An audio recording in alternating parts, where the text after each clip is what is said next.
Good morning, everyone. Welcome. It's another episode of FPC Radio Live. It is Wednesday, the night before. It's the night before the kickoff of the 2023 NFL season. Obviously, the Chiefs and Lions get it all started tomorrow night in Kansas City. Banner raising night. But there's potential that Patrick Mahomes will be without an all-pro wide receiver. Yeah, that's kind of how I feel about it. Welcome to the club, buddy. It's what happens with a lot of players. Travis Kelce obviously had what they call it, a hyperextended knee, which I think the initial reports are that it was a bone bruise, but that still kind of, there's a wide range of recovery time for that. And it could be a matter of a week. It could be several weeks. It could be a couple months. And I think a lot of Kansas City fans are holding their breath waiting, including me too, because not that I'm a Kansas City Chiefs fan, but John, I picked Travis Kelce with my first overall pick, and I was feeling pretty good. We haven't even played a snap of the NFL season. I'm already down in the dumps yet again in my fantasy team. Yeah, that's a tough one. That's why, there's nothing you could do this year. We used to always have our fantasy draft as late as possible, like usually the Monday or Tuesday before opening night. I had mine last week. Opening week. Yeah, which is still pretty good. Some people do it like 3-4 weeks before the season starts, which, a lot can happen in the meantime. Obviously, Kansas City's not going to have Chris Jones as well, so you have two of your top three players will most likely be out tomorrow night. But you know what? Patrick Mahomes is supposed to be the best player in the league, so I'm sure he can make do with what he has if he's as great as we all think he is, or at least I think he is or will be, whatever. But, what most people say is the best player in football, best quarterback in football. But all-time great quarterbacks have had to deal without their weapons oftentimes. I know Aaron Rodgers, I believe, is 7-0 without Devontae Adams when he was with the Packers. Now, Devontae Adams went to the Raiders. Rodgers was 8-9 last year. Yeah. But the whole point being that, it's football. Guys are going to miss games, oftentimes several games, and the quarterback has to make good with what he has. And we'll see tomorrow night if Patrick Mahomes puts 31, 34 on the board against what is probably a fairly mediocre defense. Then we'll see that, Patrick Mahomes, we do believe he's the best quarterback in football, but, these are tests that he has to pass. Yeah, and look, you're already seeing some of the excuses, pre-excuses, so to speak, filtering out from some of the members at the Four Letter Network and other various platforms. But no, that's the reality of it, John, is like, yeah, he's a great quarterback. He's the best quarterback in the league. If I want to be a jerk about it, I can say by default, Tom Brady did retire, so his competition is kind of not there right now. But the reality of it is, and this is, it's two things with these people. And I'm saying these people, meaning the Mahomes apologists or sycophants. I don't know what you want to call it, because it's just a weird thing where it's like they'll sit there and scream up and down how he essentially invented the sport of football and the quarterback position, and that no one can do the things that he does, even though we see him by many people every single week, and that he is already on GOAT pace. But God forbid, John, that he misses Travis Kelce, and he, like I said, plays without an all-pro weapon, which, look at John Elway for much of his. Think about the help that he didn't have in his career early on. I know you love your John Elway. Early on in Brady's career, again, up until 2007, he had one Pro Bowl wide receiver, and it was Troy Brown. Look at 2006. It was the Doug Gabriel and Rashae Caldwell show. Okay. I'm pretty sure one player took a snap after that season. It was Jabbar Gaffney. So you can kind of put together like, okay, yeah, not every quarterback has had a great quarterbacks are going to overcome these shortcomings. That's what they do. So don't sit here and feed me excuses about, well, if Tom Brady, if Patrick Mahomes overcomes this, it's going to be one of the greatest feats ever. No, this is what he should be doing. Like you said, John, you said it very appropriately.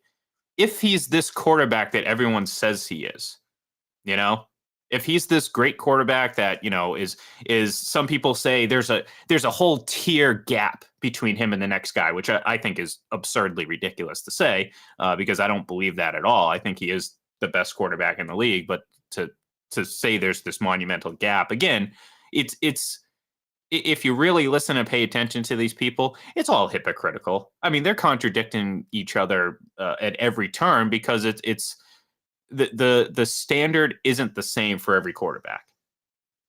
It isn't. And clearly, the way Mahomes is covered is it's a very favorable standard, because not only can he fail, because he'll have, I mean, again, they're already setting up excuses if they lose this game. But the standard for him to, like, think about how common it is for people to say, oh, he doesn't really need 7 Super Bowls to win or to surpass Brady. Like, really? Really?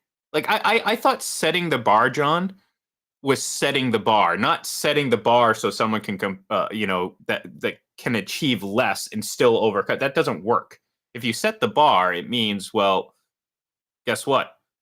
The next person has to set the bar even higher. And I don't understand how someone can all time pass someone by doing less. And that's what people have been really campaigning for and are going to continue to do so, because I think eventually, John, the reality is going to sit in. He's not going to win 7 Super Bowls. Okay? Like, this idea that winning is just so easy in this league is, I mean, again, it's one of these things that I think a lot of people are going to have a rude awakening, because eventually, like I said, you're not going to get home field advantage, throughout the playoffs every single year. You're not going to have great injury fortune, or you're not going to always have Travis Kelce and all these guys. So again, it's a weird way that we're covering who's clearly the best quarterback in the league. Is there a massive gap between him and Joe Burrow? No. But there is a gap because, well, again, one guy's done it, the other guy hasn't. So, I don't know. It's so weird that this is the tack that we take. But again, I think it's just a desperate attempt to, they just want anyone but Brady to be the GOAT. I mean, let's be honest. They can't reconcile the fact that because Tom doesn't run around like a chicken with his head cut off, he's, somehow not a talented quarterback. So. Well, I think when you look at with Patrick Mahomes, I mean, he has made it look easy. Tom Brady made it look easy in terms of winning all the time. But the thing is, Tom Brady played 21 years. Patrick Mahomes has played 5 years. So we've got to see more and more of this. And, it's almost like saying 35 minutes into a movie, oh, this movie is as great as The Godfather, because the first 35 minutes is tremendous. But now we still have to see the next hour and a half, hour 45 to see if it's that good. So we're going to have to see Patrick Mahomes over the next 5-10 years. And see what he accomplishes, obviously. But you also look at it in terms of the MVP. If Jalen Hurts doesn't get hurt at the end of last year, he probably wins the MVP, or at least it would have been closer. Mahomes, again, wins the Super Bowl. The Chiefs outscored their opponents by a grand total of 13 points in the playoffs, which is something the Patriots did a couple of times in winning Super Bowls. There's nothing to push back against that, but it's not pure dominance. I mean, he beat Joe Burrow by 3 points in the AFC Championship game at Kansas City on kind of a questionable call, though it was the right call, roughing the passer play against Mahomes set up the game-winning field goal. So there's all of that you have to look into. And, yeah, I mean, I think he's the best quarterback in the league, but I don't think it's by leaps and bounds. I mean, this isn't Joe Montana in 1989 when the 49ers won back-to-back Super Bowls, and their average margin of victory in those 3 playoff wins was something like 32 points. I mean, it was just, they just blew out everybody, including the Broncos, 55-10 in the Super Bowl. So that's when you said, okay, this team's way better. He's way better. It's not even close. And he had just won his 4th Super Bowl. I mean, Mahomes is great, but he's not dominating the league like that. No, and like even his stat line that won him an MVP was worse than Brady's the year before at 44. So, this idea, again, that he somehow leaps and bounds better than all his peers. I mean, I'll put it this way. He's fortunate right now. Like, again, he came into the league at the exact right time because, well, relative to how long Brady's career was, it was winding down at that point, after 18 years, it was starting to, head towards the end. And Brady played another 5, but you come into a league with a lot of the best quarterbacks are younger than him and are just coming into the league. So that gives them an advantage. I've mentioned it before. He came into an AFC that was at the very end of its domination by the Patriots. Takes over the job in 2018. The Patriots win their last Super Bowl in 2018, and then 2019. Obviously, they start 10-0, but we all know how the injuries and just all the drama, everything just kind of culminated in them getting knocked out against the Titans, and that was it. So it opens the door for Kansas City. So who's their competition? The Titans, the up-and-coming Bills. Joe Burrow wasn't even drafted yet, so I mean the Bengals weren't even in the question. I mean Steelers have been hovering at 500 for years now. No one in their division was, at that point any sort of threat. I mean Peyton Manning was long gone in Denver, and Denver has been middling since. So where's the competition? This is a 2002, 2003 with the Colts and the Steelers and the Patriots. And I mean, these big three. I mean, talk about a big three. That was a big three in the conference. You just don't have that now. So yes, impressive what Kansas City is doing. Absolutely. Are they taking advantage of a very weak and transitioning AFC? Absolutely. Are they doing things that no other team has ever done? No. And I think that's the problem, is that like we're seeing this coverage of, well, I tweeted it before, John. It was like, if you don't like bow to the altar of Patrick Mahomes, then you're a hater. So, the idea of people, and I see this all the time, it's like, who doubts Mahomes? No one doubts Mahomes. Oh, there's people that doubt Mahomes. No. The doubt comes from people saying that he's already in the GOAT conversation. That's doubt. I'm going to doubt that. Yes. The other doubt comes from, again, when people sit there and say these things like we've never seen this before, or he's doing these things when clearly we have. And like, again, better than anyone, John. I mean, you watch John Elway, you're a fan of Aaron Rodgers. He does a lot of those same things, or they do a lot of those same things, and they had been doing those things. So that's what I think the pushback is. And I think it's starting. I said it the other day. I when we were talking about like how long is it going to take for the Chiefs to become the villain now that Tom Brady's gone? Actually, we were talking about this yesterday, right? Was that yesterday? Yep. Yeah, exactly. So this is perfect. This whole reaction to Travis Kelce's injury and what could potentially happen. That's exactly what I was talking about. You know what I mean? It's exactly what I was referring to yesterday. And like, I think people in general, outside of the big few of the Bengals, the Patriots / Bucks / those teams, I think most teams are starting to get a little tired of this. Like, come on, people. Like it's an incomplete pass. It's like, okay, welcome to the club. He gets to play with play a game without an all-pro wideout. Good. I mean, well, that's pretty much what every other quarterback does for the most part. So, it'll be interesting to see. It doesn't mean that, like, of course they can win a game. It's the Lions, John. I mean, that's the other part of it. It's the Lions. I get the hype, but it's the Lions. They haven't won a playoff game since 1957. They've won one playoff game since 1957. Yeah, 1991. Yeah. 1991. No. We got to give them credit for that. Right. Yeah. In the 1991 divisional round. But yeah, I mean, in 65 years, they've won exactly one playoff game. So, and I think they're a good team. They're exciting. I'm not picking them, and I know we're going to do our predictions momentarily in the NFC. I think they'll be contending for the NFC North. But they're more of an offensive team than a defensive team. I mean, we see Jared Goff and Patrick Mahomes put up 105 points combined in a game back in 2018. It was I believe, if I remember, 54-51 or some crazy score like that. Felt like a halftime of a basketball game. But yeah, I mean, he could still put points on the board against the Lions even without Travis Kelce. So he's that guy. So we want to see that, and I'm sure he'll be just fine. But the built-in excuses I get. So if the Lions pull the upset, Kansas City scores 17 points, like, well, look, he didn't have this guy, and he didn't have that guy, and he didn't have this guy. Well, he's supposed to be good enough to cover up for some misgivings. Well, and that's part of that contradiction that always happens, because this happens with the whole, oh, he's so athletically gifted. It's like he can create something out of nothing, and then I always point to Super Bowl 55. I'm like, okay, isn't that the perfect situation for him to display his far superior athleticism?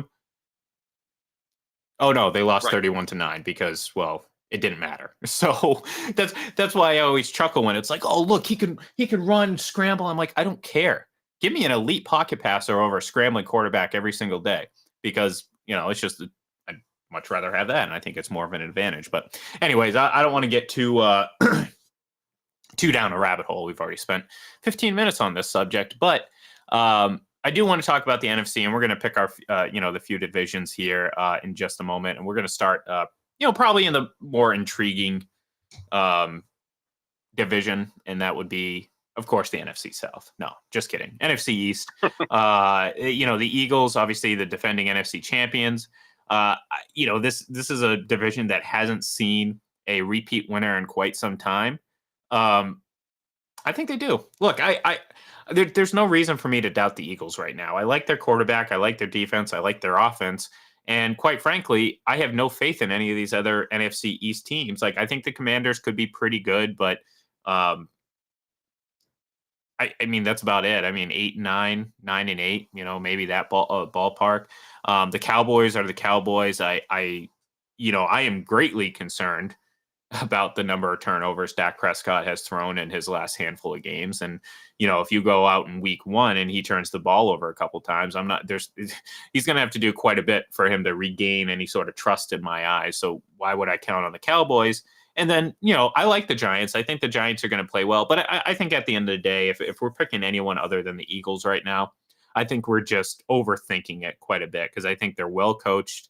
I really like Jalen Hurts. I think he's going to have another excellent season, or at least I'm hoping so, John, because he's my fantasy quarterback. But then again, that might spell doom for the Eagles and Jalen Hurts this season. So I'm sorry, Eagles fans. Or actually, no, I'm not, because, well, Eagles. I mean, who cares? But the point is, I like the Eagles in this division. I think it's a pretty...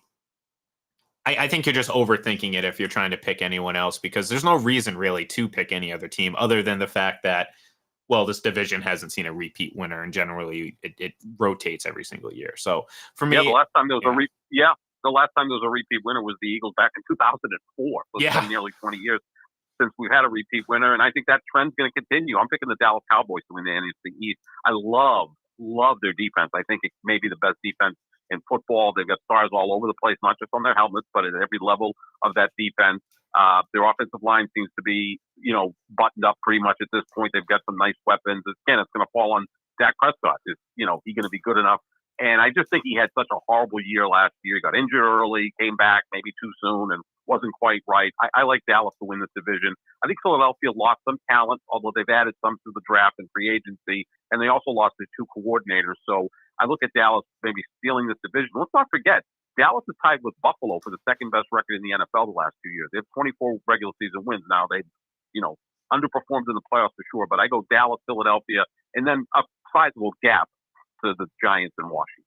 Yeah, look, I can't necessarily. I just look at it and say, look, the Cowboys, they've had plenty of seasons where they've had great records. They've played great. Like, they're 13-3 or this, that, and the other. But what I saw from Dak Prescott last year was concerning, and really his, what's his ceiling, John?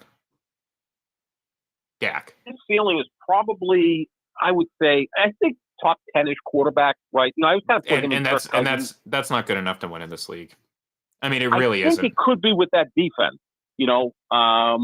Is he that far off from what Matthew Stafford was 2 years ago? I mean, Stafford led the league in interceptions 2 years ago and won the Super Bowl because the Rams were really talented on both sides of the ball. So I don't think Dak's an elite quarterback. He's on the outside, maybe looking in. But I always put him and Kirk Cousins as kind of like, Well, I also don't believe you can win with Kirk Cousins, so I guess that makes sense. Well, not with that team he has. I just think Dallas' defense is phenomenal, and I think they have weapons on offense. And I think that maybe I'm just predicting and overthinking it that Dak may have a rebound year. Last year was just awful. And that's the thing. I'm on the fence about that. I'm not saying definitively that he's going to have a bad year. I think there should be a lot of concern because it's one thing to go through like a little stretch where maybe you throw a couple interceptions, but he went on a very long stretch of throwing a lot of interceptions, and a lot of them were really bad, John. This wasn't just like bad ball luck. I mean, a lot of these were not good. So, and like, look, at this point, Dak Prescott isn't a young quarterback anymore.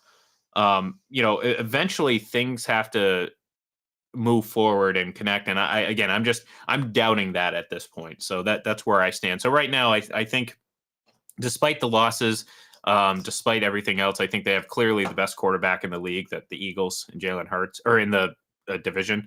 God forbid, I don't want to upset Mahomes fans. They're probably already in my mentions. God forbid I say something negative, reasonably negative about Patrick Mahomes. But I like the Eagles to go back to back on this one. Okay, we agree to disagree in the NFC East. Well, just wait till we get to the NFC North. Bet we're going to disagree on that one. We'll see. I don't know. Well, we'll see. Well, let's go to it. NFC North. I mean, we might disagree because I'm kind of went off the rails with this one, but other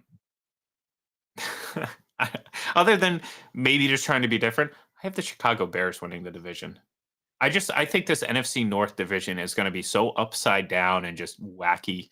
I have no faith in the Vikings. I mean, I know you brought up Kirk Cousins just a few minutes ago, so this is kind of a nice segue into talking about the Vikings, but I don't have any faith in the Vikings.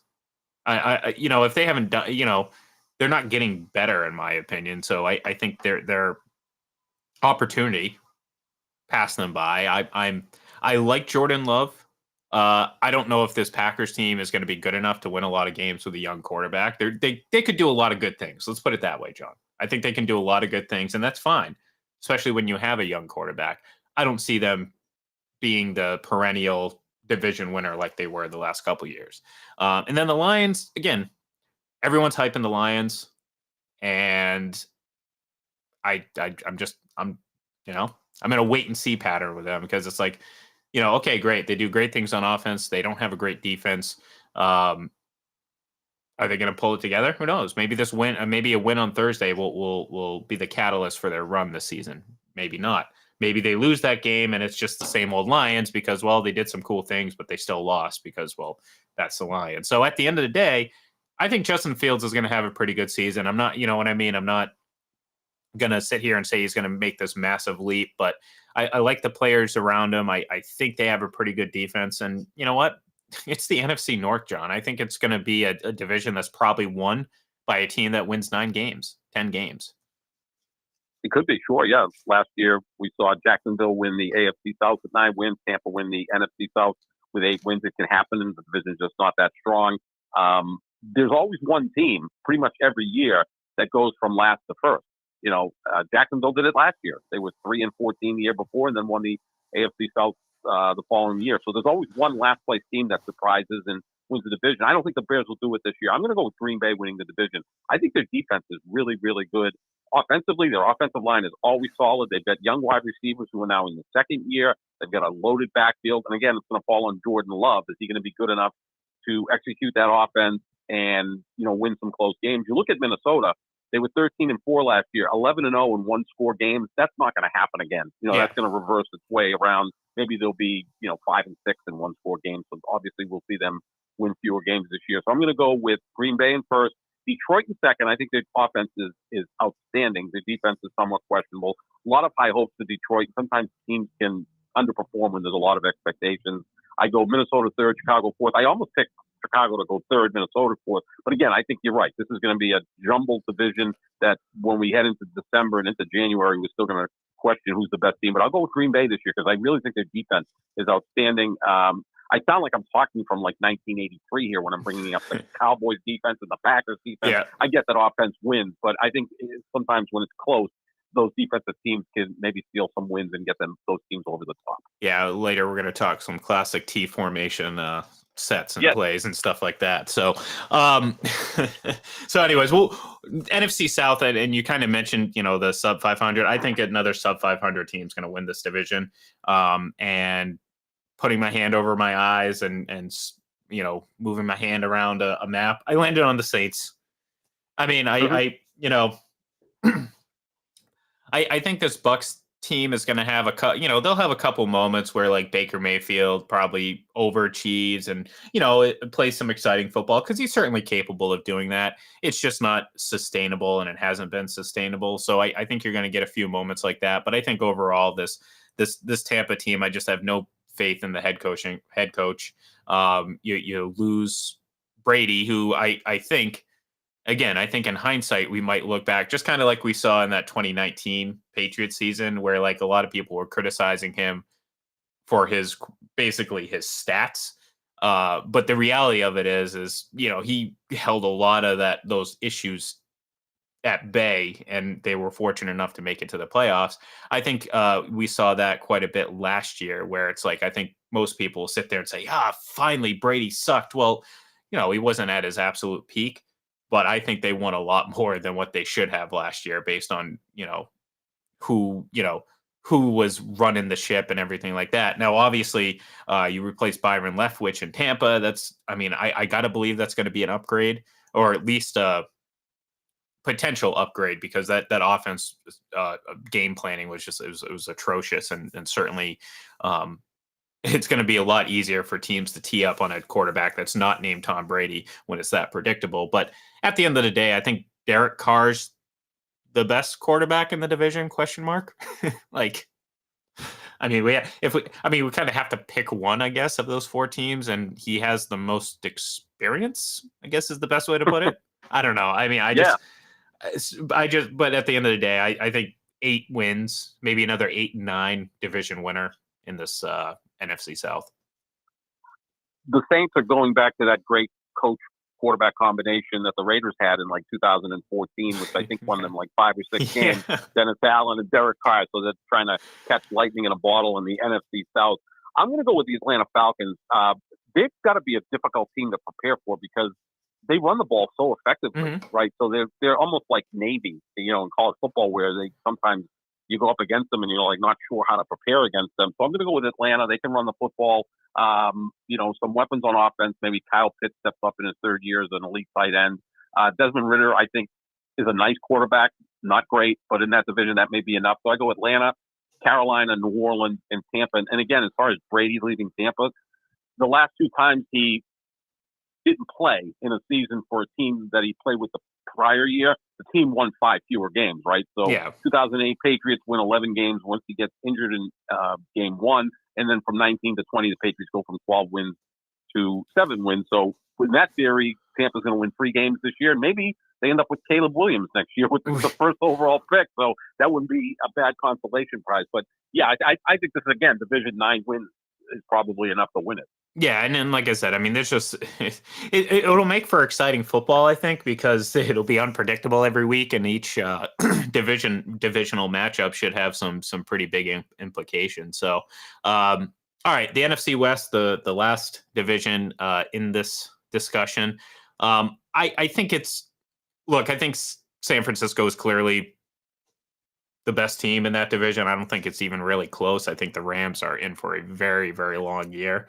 Seahawks, I think you're going to see more so second half Geno as opposed to the first half Geno. So I think the Seahawks, they're going to be pretty good, but I don't think they're going to make a big threat to the division. Now, that doesn't mean everything's perfect in San Francisco, because I feel like, maybe it's not as dramatic as putting everything you have on black when you walk into the casino, but you're putting, once again, you're putting all the hopes and dreams of the 49ers fans and franchise on an unproven quarterback. And sorry, Brock Purdy is unproven, having only 7 games of NFL experience, and especially John, without a gap in between. And by that, I mean, you're going into the season. Teams have film on Brock Purdy, okay? So he's going to have to evolve his game to continue to succeed. And I feel like, this is a team that has a championship roster up and down, offense and defense. But the biggest question mark is the quarterback. Do I think they're going to be fine in the regular season? Sure. Especially the division. I don't think it's a very competitive division. I think most of the other teams, Arizona included, we didn't even mention Arizona because they're not even a blip on the radar to me. They're not going to compete. So this San Francisco is going to have time to figure it out. But like I said before, I mean, you don't win in this league without a elite quarterback. You don't. And it's just how it is, and it's how it's been for a very long time. And I question whether or not Brock Purdy is the guy, and whether it's fair or not, I'm not quite sure. But I think after only 7 games, I think it's still fair to question whether or not he's going to be able to handle all this. You still picking the 49ers to win the West? Yeah, well, because I don't think there's any other team in that division that's like he could very well be the best quarterback in that division. It still doesn't mean, because I think Matt Stafford is injured, and never a big Stafford fan anyways. And plus, I just think the Rams are in for a very long year. I think Arizona, who even knows who's going to start for them this weekend. And then, like I said, I think the Seahawks, they're nice. I think Geno had a really nice first half, got him a huge payday. I think he's going to have another fine season this year, just nothing close to what we saw, certainly in the first half of the season. I think it's going to be more so what we saw the second half, where it was a little bit more up and down. So, yeah, at the end of the day, I think San Francisco's clearly the best team, but they're, unfortunately for them, aside from injuries, of course, their biggest question mark is at quarterback. And that is a very tough position to be in, John, when your biggest question mark is the signal caller. Yeah, we're not going to agree on any choice for division winner, because I'm going with Seattle. I think last year's draft, the 2022 draft, is phenomenal. They got 7 starters out of it, 2 offensive tackles, 2 corners, an edge rusher. They've got a lot of talent there. And I think that, they were pretty close last year. They played San Francisco competitively for about 2.5 quarters in the playoff game. I think they're going to be better this year. I also think San Francisco, I almost feel about them like I do about Buffalo, like the window's closing and there's a lot of pressure on them. Now you have Nick Bosa sitting out, who's their best defensive player, one of the best defensive players in the league. I like Seattle first, San Francisco second, and then, big gap to Arizona and the Rams. I mean, the Rams are just, an old team that's trading off parts, it seems like. There's even a rumor that they were going to shop Aaron Donald to try to bring back some draft capital and start the rebuild. And Arizona may be the worst team in football. I mean, they're going to be right there in the Caleb Williams sweepstakes as well. But I think Seattle's going to be a surprise team this year. Not a huge surprise team, because they did make the playoffs last year, but I think their roster has really improved. Is this before I close it out, I'll leave us all with this. Is Aaron Donald like the Mike Trout of the NFL? Well, he did win a championship. Well, yeah, except for that small detail, I guess. Yeah, but I guess the point is like, I don't think there's ever been a more overrated greatest of all time. Like, you know what I mean? Like, there was talk about Aaron. I know what you mean, yeah. Yeah, like, I mean, this like Aaron Donald's a fine player. I mean, just don't get in his choke crossholds. He tends to get a little physical that way. But people are talking about him like he's the second coming of Reggie. No, Kyle, I don't believe so. He asked if Mike Trout is an all-time great, but like for a number of years, people were just like, "Oh, he's the greatest of all time" because of analytics, and I'm like, I don't know about that. And then, like, same thing with Aaron Donald. I don't know if he's the greatest defensive tackle of all time. It's a hard, I guess, position to define, but like I said, we can go through and talk about defensive linemen in general and defensive players and all that. And I think it was just a little overstated. I mean, it's part of the product of how we cover sports these days. I mean, everything is, the greatest this, the greatest that, history be damned. We haven't really seen this before, yada, yada, yada. But yeah, I always kind of thought that, I think it's a little overstated. You know what I mean? It's a little overstated, his greatness. I mean, he's a great player, no doubt about it. But I also saw him get manhandled by Rob Gronkowski, who wasn't even a offensive lineman. You know what I'm saying? So yeah. Anyways. Yeah, no, I think great player, but you can be overrated. Those two things can be true. And with Trout, most of that is. The pushback now is because of injuries. He just doesn't play enough. He plays like 80 games, 110 games. To be considered an all-time great, you got to show up. Donald is very durable. He's a football player. He's a tough guy.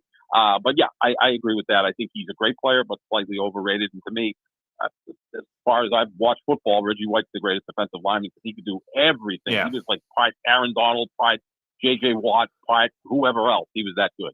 Yeah, and that's what I'm saying. It's like you're gonna say, that's where I'll push back when people sit there and say one of the most dominant defense. I'm like, no, hold on, settle down a little bit. Let's pump the brakes. But anyway, so that's our division, NFC division picks. We'll do AFC tomorrow. Sure, why not? Because that's what we do. And of course, we will give our picks for the Chiefs and the Lions. I haven't made up my mind yet. I'm kind of waiting to see what happens with Travis Kelce. And whether or not he's going to be out there on the field. But that's going to do it for us here today. We will be, like I said, we'll be back tomorrow. We'll give our AFC division picks. We will pick the game tomorrow. I'll probably rant at some point about Tom Brady. But then we'll wrap up the week Friday, picking all of week 1 games, just like we do. Oh, well, I don't even know. What is this, the 3rd year in a row now that we're doing this? I can't believe so. Yeah, it's crazy. It's crazy to think, Crazy to think. A lot of episodes later, we're starting yet another NFL season. So thank you, everyone, for tuning in, and we'll talk to you then.